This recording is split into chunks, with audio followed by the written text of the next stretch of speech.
A dimly lit hallway with a rusty door labeled 13, a shadowy hand slipping an old blood-stained letter under the door. The girl's shocked face, illuminated by candlelight tit, had been exactly 7 years since my mother died in the White Raven Hotel. The police said it was a stroke, a sudden, peaceful passing. But the photos didn't match the report. Her body was twisted, her eyes wide open, as if frozen in terror. Her nails were broken like she had clawed at something, or someone, and her final words scribbled hurriedly on a napkin from the hotel's bar were, "Don't let them open room 13 again." I was only 16 back then, but I remember her hands trembling when she tucked me into bed on her last night. I remember the way she glanced back toward the hallway wardroom 13 as if it breathed behind her. I had never got over it, and now at 23, I needed closure. The hotel had become a rundown relic of a time long gone. Most people in the town pretended it didn't exist. Even the cab driver hesitated when I gave him the address. "Are you sure?" he asked. "Yes, people don't come back from there," he mumbled. I paid double. He dropped me off and drove away without looking back. Inside, the air felt wrong, like grief hung in the wallpaper. The concierge was a gaunt man with deep purple shadows under his eyes. His name tag read Victor. "I'd like room 12, I said. "No one stays on that floor anymore," he whispered. "I'll pay triple." His eye twitched, but he handed me the rusted key. Room 12, right next to the infamous sealed room 13.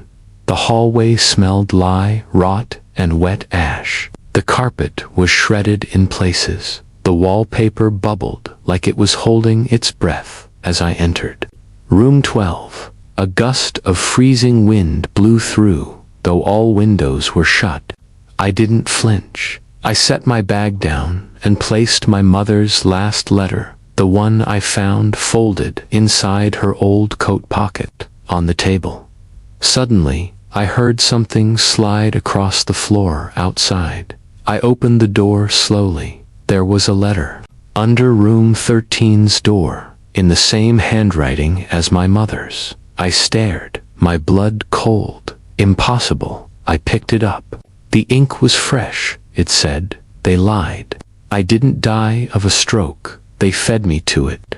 I wanted to scream, but something in me had been waiting for this moment. I knocked on room 13's door. 1. Knock. 2. 3. Nothing. Then, a whisper from inside. "Emily, my name. No one in town should know me." I hadn't used my real name when I booked the room. Even the concierge only knew me as Ms. Brown. "Help me."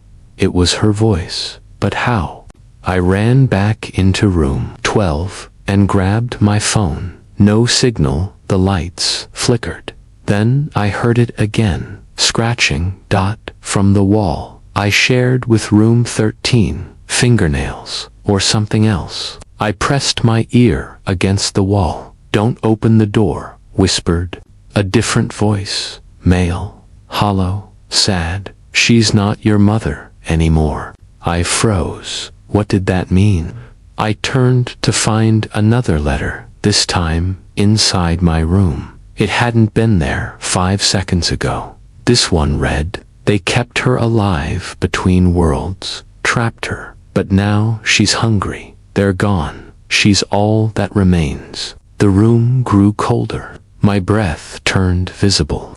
I backed into the corner, clutching the letter like a shield. Then, the door to room 13 creaked open by itself. Just a few inches. A pale hand reached out and dropped another note. "Please, save me, Emily. It hurts so much." It was undeniably her handwriting. My heart ached, but my gut screamed no. I grabbed a candle, FRM, my bag. It was the one thing my grandmother, a known medium in her town, gave me before she passed. If you ever need to see what's real, light this. I struck a match. The flame turned blue. The hallway shifted. The walls peeled back like paper. The air turned thick and damp like I was underwater. And then I saw it. Room 13 was alive. Veins pulsed along its walls. Its door wasn't made of wood, its flesh. The 13 carved into it oozed black dot. From inside, I saw her dot, my mother, or what was left of her. Her face looked like hers, but not entirely. Her eyes were sunken, her smile wrong.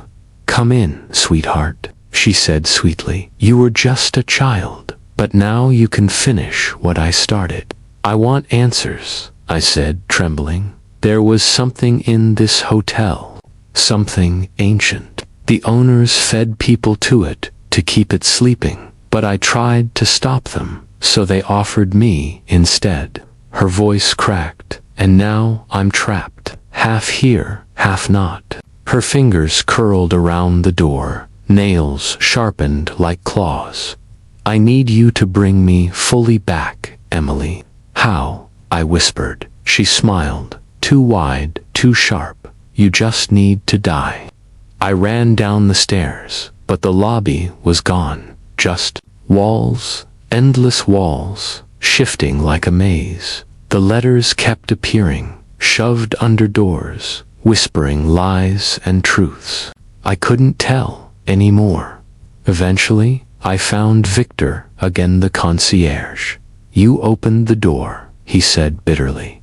Didn't you? She's not my mother, I said. She was. Now, she's something else. And now, she's free. A loud screech echoed down the hall. Victor handed me a dagger. This hotel, it feeds on grief. But if someone willingly sheds blood for the dead, it breaks the cycle. Yours or hers? I asked. He didn't answer. I returned to room 13. She was waiting, floating above the floor now. Her bones cracked with every move, but her voice remained calm. You're stronger than me, Emily, but you still miss me, don't you? I nodded. I always will. Then join me.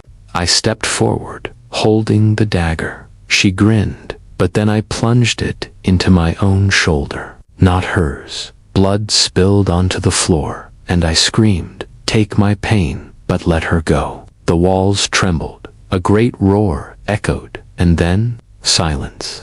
Woke up outside the hotel. Alone. The building was crumbling into ash behind me. In my hand, the final letter. Thank you for setting me free. Love, Mom.